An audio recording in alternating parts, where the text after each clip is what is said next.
Before the age of GPS, before the compass guided our way, there were men who ruled the restless waters, men who turned fragile wooden ships into weapons of destiny. They were not born sailors, they became legends. They were the masters of the seas, and their story is the story of Rome itself. Water crossed long before the mighty galleys of Rome cut through the waves with purpose and precision. There was only uncertainty, and the horizon stretched as an untamed challenge. Rome was born a land power, a city of streets and stone, of armies marching across soil, not men swaying upon the restless water. The sea, with its ceaseless tides and shifting winds, was an enigma, a vast expanse that belonged to others, to Carthage, to Syracuse, to the seasoned mariners who had plied its currents for generations. Rome's initial fleets were fragile, hastily built, wooden skeletons that trembled under the slightest storm, their oars striking the waves with the awkward rhythm of inexperience. Yet, necessity is a relentless teacher, and Rome, ever ambitious, could not ignore the call of the Mediterranean. It was a time of learning through fire and water. Every ship launched was a gamble, every crew a collection of men more accustomed to swords on solid ground than balancing upon timber over the abyss. The city's leaders, though wary of naval disasters, understood that command of the sea was no longer optional. It was survival. Rome's first admirals faced foes with centuries of nautical wisdom, men who knew the winds and currents as if they had been carved into their very bones. And still, Rome did not retreat. They observed, they adapted, and they learned to listen, not just to the roar of battle, but to the whisper of the waves. Innovation became their ally. When traditional tactics failed, when Carthaginian ships outmaneuvered them with ease, Rome found a way to turn weakness into strength. They borrowed, they copied, and they reinvented, transforming crude vessels into instruments of war, capable of striking fear into the hearts of the seasoned seafarers who once mocked it. And it was not only the ships that changed. Roman soldiers, famed for discipline on land, had to relearn courage at sea.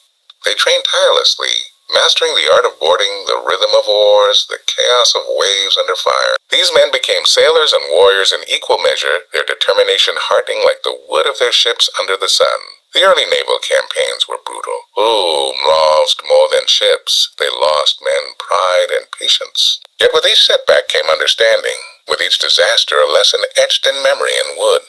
The young navy, like Rome itself, was tempered in adversity. They discovered the subtle dance of the Mediterranean, the way tides could shield an approach or betray a retreat, the way the sun could blind an enemy or guide an ambush. They learned that victory was not granted by brute strength alone, but by ingenuity, by timing, and by the unyielding will to endure. And so Rome emerged from its baptism of fire and water. What began as a fledgling fleet, hesitant and uncertain, grew into a force capable of challenging the masters of the Mediterranean. The sea, once a barrier, became a theater where Roman ingenuity and courage performed a symphony of war. The city that had conquered the land now looked to the horizon and saw not a threat, but a canvas, a place where ambition and discipline could carve a new destiny. The men who first dared to sail into the unknown were not only building ships, they were building an empire. Rome had learned the hard way that courage alone was not enough to conquer the seas. The ocean, vast and unyielding, demanded more than brute force. It demanded ingenuity. And Rome, ever relentless, answered with invention. The heart of their naval revolution was not in the size of their fleets, but in the cleverness with which they wielded them. It was the age of the Corvus, a device so simple in design, yet so devastating in effect. It would redefine naval warfare forever. A long, sturdy plank fitted with a massive spike, it could be dropped upon the deck of an enemy ship, anchoring the two vessels together. Suddenly, the ocean became a battlefield not of maneuvering and evasion, but of direct combat. Roman soldiers, trained to fight on land with unmatched discipline, could now bring their unmatched skill to sea. The Corvus turned every ship into a floating fortress, every sailor into a warrior capable of turning the tides of battle. But innovation was never a single spark. It was a process, a symphony of trial, and relentless experimentation. Rome refined its galleys, balancing speed with strength, creating vessels that could carry men, weapons, and the weight of strategy itself. They learned to coordinate fleets as one living organism, each ship a part of a larger plan, moving with precision, striking with unity. The discipline of the Roman legion, once confined to roads and fields, now extended to the rolling waves. And yet innovation was not merely mechanical. It was mental. Roman commanders studied the currents, the winds, the very temperament of the Mediterranean, turning nature itself into an ally. They observed the enemy, learning not just to anticipate their movements, but to anticipate the anticipation itself. Every battle became a chess game upon the waters, every maneuver a testament to strategic brilliance. Where Carthage relied on experience and tradition, Rome relied on imagination, adaptability, and relentless training. It was in this fusion of courage and cleverness that the Roman navy became more than a fleet. It became a symbol of Rome's unyielding will. Each innovation, each tactical refinement spoke of a civilization unwilling to accept limits, unwilling to bow to the unknown. They transformed fear into strategy, uncertainty into advantage, and in doing so, they carved a path across the Mediterranean that would echo through history.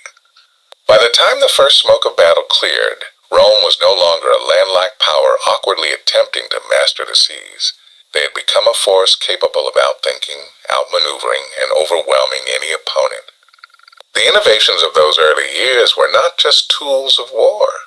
They were the building blocks of an empire that would dominate not only land but the vast, untamable waters that had once seemed beyond their reach. The Mediterranean has always been a stage for heroes and monsters alike, a place where fortunes are won and lost with the rise and fall of the tide. And in that vast, restless theater, Rome made its mark.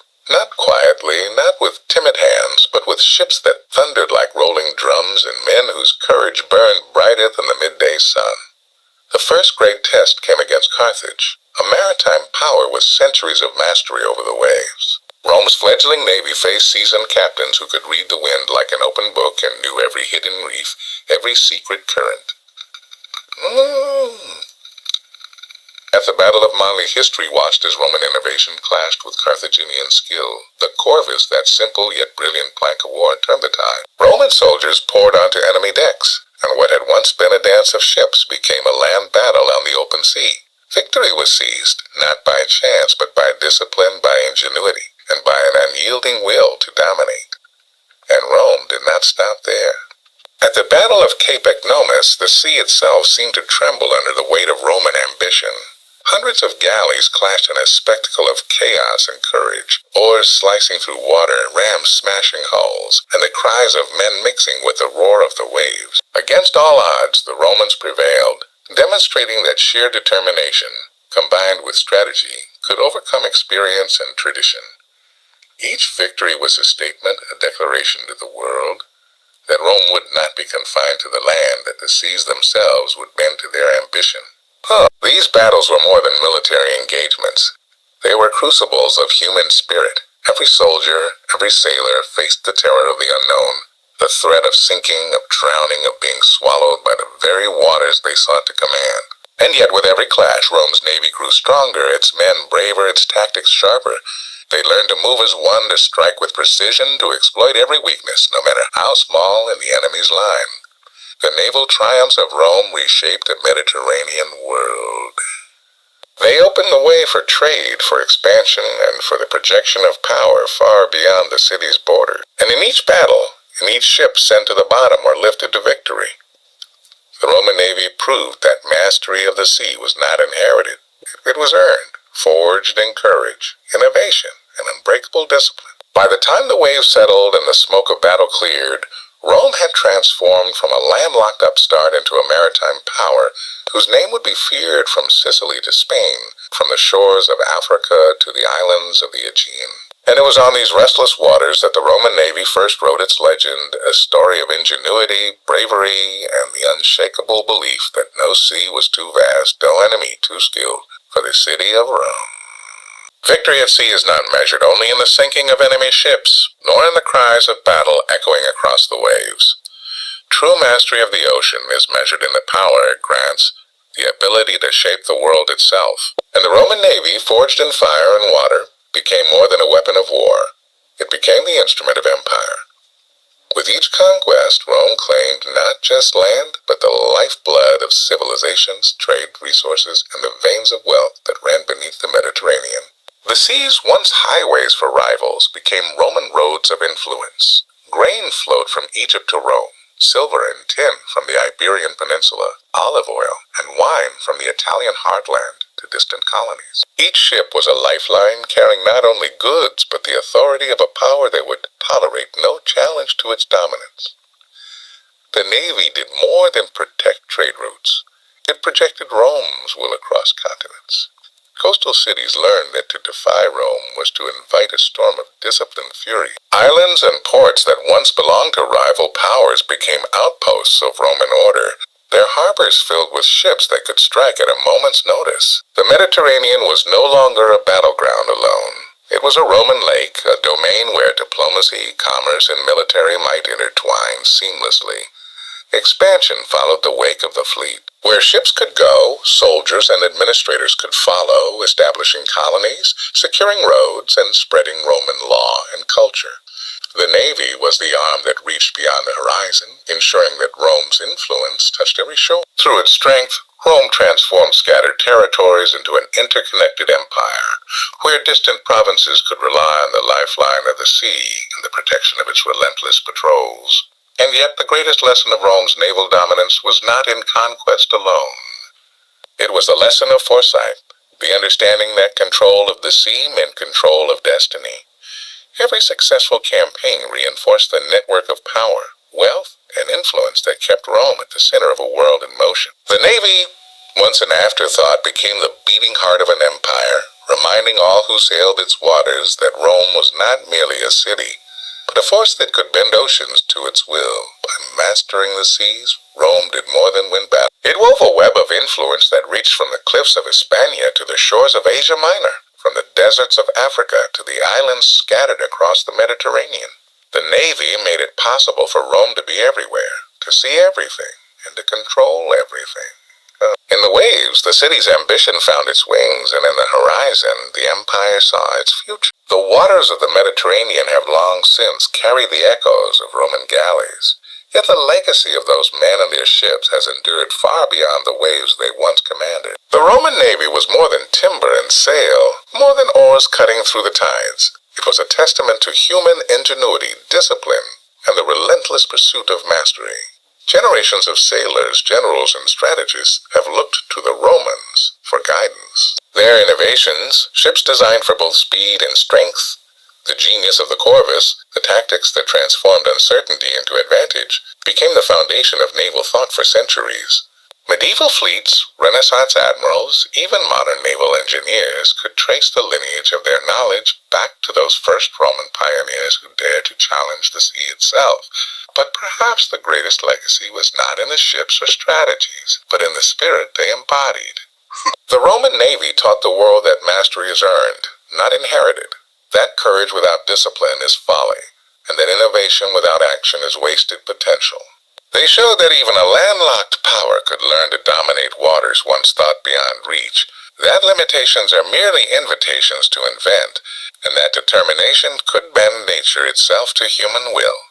Rome's fleets also left an enduring imprint on civilization itself. By securing trade, protecting borders, and connecting distant provinces, they made the empire resilient, allowing ideas, culture, and commerce to flourish. The Navy was the silent hand that held the Mediterranean together, enabling the spread of law, language, and legacy that would shape the course of history long after the last oar had fallen still. And so, when we look across the waves today, when we see the endless horizon stretching into the unknown, we are reminded of those early Romans, men who stood upon fragile legs, who faced storms and enemies alike, who refused to be limited by circumstance. They did more than conquer the seas. They taught the world the power of courage, creativity, and unyielding vision. In their triumphs, their failures, and their innovations, the Roman Navy carved a story that time cannot wash away. A story of ambition, mastery, and the eternal call of the horizon.